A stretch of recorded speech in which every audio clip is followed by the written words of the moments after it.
Dad's text came through at 7:14 p.m., just as I was hanging a pink birthday banner speckled with gold stars across the living room wall. We won't make it to your daughter's birthday. Money's tight right now. No emoji. No apology. Just words cold enough to frost the air. I stared at the screen, pressing my tongue to the inside of my cheek. That's okay. I typed it automatically, muscle memory from years spent shrinking my expectations. Behind me, my little girl hummed softly while lining up cupcakes overloaded with sprinkles, her tiny fingers sticky with frosting. 5 years old. I swallowed the lump climbing my throat. There was a time I'd have called him, offered to help, maybe even begged him to come. But I don't beg anymore. We sliced the cake, we laughed, we danced to Disney songs in our tiny living room. I told myself it was enough, that she didn't need anyone else, that I was enough. Then morning came. 7:02 a.m. She crawled into bed beside me, giggling sleepily as she scrolled through my phone until the laughter stopped. "Mommy," she whispered, voice suddenly small and fragile. Her finger hovered over my father's Facebook post. A smiling photo, party hats, balloons, cake, and 2 other grandkids sitting on his lap. Caption: best day ever celebrating with the grandkids. Her bottom lip trembled. Why not me? 3 words, quiet, puzzled, and sharp enough to reopen every scar I thought had faded. I pulled her close, breathing slow through the sting behind my eyes. I didn't break, but I bent, quietly, deliberately. When she returned to her cartoons, I opened my laptop. 1 click, then another. Savings transfer, emergency fund, automatic deposits, all frozen. No warning, no explanation, no more second chances. By 8 a.m., my phone lit up, Dad calling. I let it ring. Not this time. Some lessons aren't spoken. They're felt. And today he was about to feel every ounce of what I'd spent years swallowing. The second missed call came barely half a minute after the first. Then a third. Then a text, short, clipped, and urgent. Call me now. I watched the screen, coffee cooling between my hands. There was a time when that tone would have made my stomach drop, send me scrambling to fix what I hadn't broken. But this time I didn't move. I just sat there and breathed. Across the table, my daughter swung her legs while coloring a unicorn, softly humming a tune only kids seemed to know. Still innocent, still believing the world was kind. I envied that faith. I resented the world for trying to steal it. The phone buzzed again. Dad, what did you do?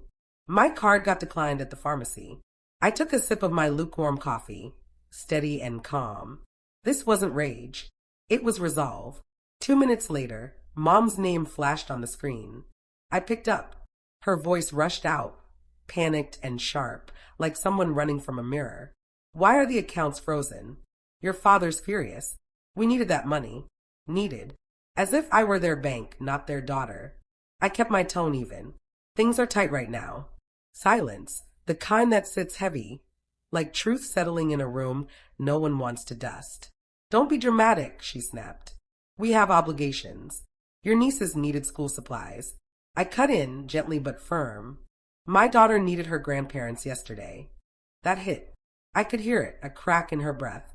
That wasn't personal, she tried, reaching for the same excuse that once made me swallow my voice. Maybe not, I said quietly. But the consequences are. I ended the call before she could twist guilt into another leash. Across from me, my daughter looked up, cheeks flushed, crayon paused midair. Mommy, can Grandpa come next time?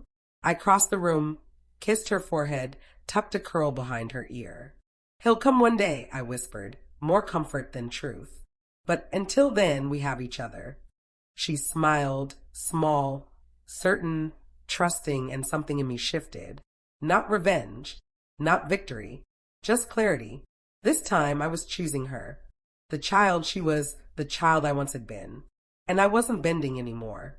By noon, the silence shattered. My phone lit up again and again, calls, texts, voicemails piling like dominoes. Dad didn't ease in, he exploded. You ungrateful brat.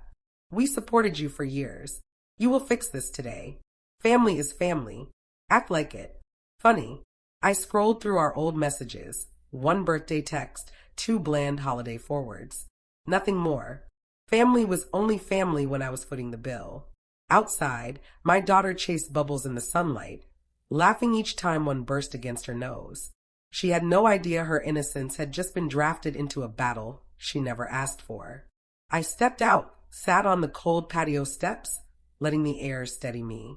The phone buzzed again. Mom.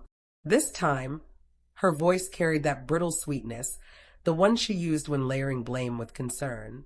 Why are you doing this to us, sweetheart? Your father's humiliated. People will talk. It was never about love. It was about appearance. Mom, I said softly but clearly, you posted best day ever with the grandkids. There was a pause. Then a hint of defensiveness crept in. You're overreacting. We didn't think she'd notice. I blinked slowly. She's 5. And she noticed enough to ask why she isn't loved. Silence again. Then Mom said the line I used to accept without protest, but not anymore. You know we can't be everywhere. No, I replied, voice calm but unwavering. You just decide where to be. And it's never with us. Her tone sharpened. You don't talk to your parents like that. And in that moment, I didn't feel anger, only grief. Grief for the child who used to wait by the window for grandparents who never came. For the grown woman who kept forgiving people who never earned it. No, I whispered. Not anymore. I hung up, not out of rage, but out of release. From inside the house came my daughter's cheerful voice. Mommy, come blow bubbles with me. And I went, because that call mattered. She mattered. Maybe it was finally my turn to decide where I showed up, too. By evening, I realized something strange about people who take you for granted. They don't panic when you're in pain. They panic when their comfort is threatened. My silence was the loudest message I'd ever sent. Dad never called again. Instead, the calls came from concerned relatives, unknown numbers, cousins I hadn't heard from since 2019, suddenly pretending to care. Hey, your mom's worried. What's going on? You know family shouldn't fight.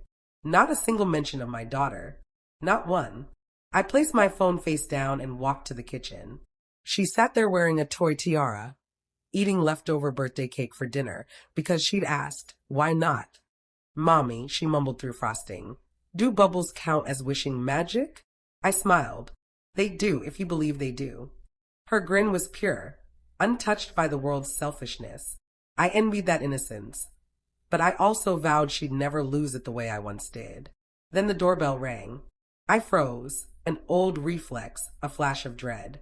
I expected confrontation, but it was only the UPS guy, holding a package I didn't recognize. Inside was a simple silver frame. No note, no return address. Just a quote. Sometimes, the family you build deserves more than the one you're born into. For a moment, everything stopped. A lump formed in my throat, emotion breaking through my calm. Someone saw me. Someone understood. And that quiet recognition steadied me more than anger ever could. That night, as I tucked my daughter in, she whispered, Mom, did I do something wrong? Is that why they didn't come? My chest tightened, not with fury, but with heartbreak. I cupped her face in my hands. No, sweetheart, you are everything that's good. And if some people can't see that, that's their blindness, not your fault. She gave a slow nod, her eyes full of trust. That's when it hit me. I wasn't just shielding her from others. I was rewriting a childhood, both hers and mine. Before going to bed, I checked my phone one last time. A message from Dad waited there. We need to talk. This is childish. Fix it. I smiled, steady, calm, and certain. Tomorrow, he'd learn what fixing really meant. The next morning, sunlight poured across the kitchen floor as my phone buzzed again. Not a call. This time, a long text from Dad. Paragraphs. Frustration dressed up as authority. You can't punish us over one misunderstanding. Real families support each other. We always helped you. Help me. I looked around at the life I had built, piece by piece, alone, through sleepless nights and quiet tears. No mother to hold my hand. No father cheering from the stands. They helped the idea of me. The daughter they loved to mention when it made them look good. Not the real me. The one who cried herself to sleep. I began to type, slowly and with intent. You never supported me. You funded your image, not my life. I didn't send it, not yet. Not from fear, but from precision. Words have weight when you're reclaiming your own voice. While my daughter sat coloring unicorns at the table, I brewed coffee and felt a deeper kind of strength settle inside me. Not anger, not vengeance, awareness. The doorbell rang again, harder this time. When I opened it, my aunt stood there, breathless, clutching her purse like it was armor. Sweetheart, you need to stop this. Your parents are heartbroken. Your father's blood pressure. I raised a hand. No, we're not doing guilt today. She froze, stunned. No one in our family ever interrupted the elders. Her voice softened to a whisper. This isn't you. I smiled, small but sure. It's exactly me, the version you never cared to know. Her lips parted, then pressed shut. She turned and left without another word. When I closed the door, my daughter peeked from behind the wall. Are we in trouble? She asked. I knelt down to her height. No, baby. We're finally safe. Boundaries aren't walls that shut love out. They're walls that keep harm from finding its way back in. I gathered my laptop, opened the banking portal, not to undo anything, but to move every account further out of reach. This wasn't reaction. It was structure. Dad wanted to talk? He'd get his talk, but on my terms. This wasn't payback. It was precedent. Today I wasn't just standing my ground, I was defining it. By late afternoon, the storm broke. Dad didn't text this time, he called. The kind of call where the silence alone feels like a warning. I let it ring once, twice, 3 times. Then I answered, voice steady as winter air. His words exploded through the line. What the hell do you think you're doing? Freezing my accounts. Mine, not ours. Not the family's. That one word told a lifetime's truth. I paused support, I said evenly, until priorities change. Priorities, he barked. You don't get to lecture me. We took care of you. We. No, my tone stayed soft but firm. You took credit, not care. Silence. The kind that cuts. He regrouped quickly, the classic pivot from fury to guilt. You're humiliating us. People are talking. No, we miss you. No, we love you. No, we hurt you and your child. Just concern for image, for reputation, for performance. I saw your birthday post, I said quietly. Looked like a wonderful day. A beat of silence. He saw the trap, but pride shoved him forward anyway. They're your cousin's kids. We were invited, and then we weren't. I finished for him, unflinching. You expect us to show up to every little. It wasn't a little thing, I said, my voice low but anchored. My daughter waited in silence. Then came the question, why wasn't she enough? He sighed, not out of remorse but irritation. She's young, he said. She'll forget. That single line, that was the bullet. Not because he said it, but because once long ago, those same words had been said about me. And I did forget. But the body holds on to what the mind tries to bury. No, I said softly. She won't. And neither will I. My hand was steady when I ended the call. My breathing calm. Growth doesn't always roar. Sometimes it's just a quiet refusal to collapse where you once did. Behind me, small footsteps brushed against the rug. My daughter wrapped her tiny arms around mine and whispered, Mommy, did I do good today? I kissed the top of her head. You did perfect, I told her. And in that moment, it hit me. This wasn't just about cutting ties. It was about breaking a cycle. Tomorrow, he'd push harder. Manipulation always does before it dies. But today, I'd already won. Not by taking something from them, but by finally refusing to let them take anything else from us. I was ready for anger, for shouting, for blame and bruised pride. What I didn't expect was the next move. A voice memo from my mother, not a text. Her voice trembled not with sorrow but with performance. Sweetheart, we're family. We made a mistake. But what you're doing, it's cruel. Not the post that left my child out. Not the years of conditional affection. Not the constant proof that someone else's kids meant more. Me. I was the villain now because I'd stopped paying for the illusion. Then came her next line, your father's sick. The stress is making him worse. Is that what you want? The old version of me would have broken then. Would have scrambled to fix everything, shouldering guilt like it was part of my DNA. But the woman I am now stayed still. Back straight. breath even, because I remember being 8. Watching my father beam over someone else's success while mine stayed tucked inside my backpack. I remember being 12, winning an award, and hearing him tell the neighbor, "She's fine, but Logan, that boy's going places." I remember every missed show, every forgotten birthday, every next time that never came. Now that their comfort had cracked, suddenly that was the emergency. I hit play on the voicemail again, not to reopen old wounds this time, but to trace the pattern. They weren't in pain, they were losing access. Access I had always paid for. My daughter wandered in, clutching her teddy bear. "Grandpa mad?" she asked, her eyes round and worried. I knelt down, brushing a strand of hair from her forehead. "No, sweetheart," I said softly. "Grandpa's just learning." "Learning what?" she whispered. "That love isn't something you hand out when it's easy," I told her. "It's something you keep showing up for." She nodded with that quiet, kind of understanding only children seem to have. Then she did something small, but it nearly undid me. She placed her tiny hands on my cheeks and whispered, "I'm happy we have us." "That's enough." I pulled her close, breathing her softness in. And for the first time, I actually believed it. I didn't need a father to choose me anymore. I just needed to choose her and myself. Tomorrow, I decided I'd respond. Not to argue, but to finally end what should have ended years ago.